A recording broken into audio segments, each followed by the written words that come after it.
ইরানে হামলা চালিয়েছে ইসরায়েল ও আমেরিকা।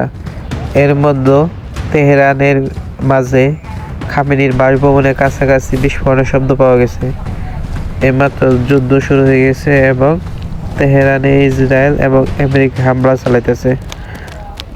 আর ইরানের যে সংবাদপত্র আছে সেগুলো সাইবার অ্যাটাক করা হয়েছে, সেখান থেকে কোনো নিউজ পাওয়া যাইতেছে না এবং তার যুদ্ধ জাহাজ থেকেও ফায়ারিং করা হইতেছে। আমেরিকার যুদ্ধ জাহাজ থেকে ফায়ারিং করা হয়েছে এবং ইরানের যে মিসাইল কর্মসূচি আছে আকাশ প্রতিরক্ষা ব্যবস্থা সেগুলো অ্যাক্টিভ করা হয়েছে এবং যুদ্ধ জাহাজ থেকে এবং যুদ্ধ বিমান থেকে অ্যাটাক করা হইতেছে। এটা সরাসরি তেল আবিব থেকে যুদ্ধ বিমান পাঠিয়ে ইরানে অ্যাটাক করা হয়েছে।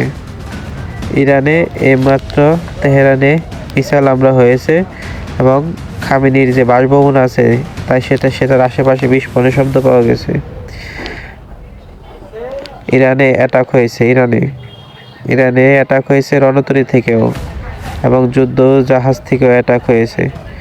তো খামেনিকে যতদূর জানা গেছে সম্ভব খামেনিকে অন্যত্র সরিয়ে নিতে পারছে ইরান। ঠিক আছে, খামেনি এখন পর্যন্ত কোনো সংবাদ পাওয়া যাইতেছে না এবং এই বিষয়ে ইসরায়েল মুখ খুললেও আমেরিকা এখন পর্যন্ত কোনো মুখ খুলে নাই এবং অ্যাটাক হইতেছে।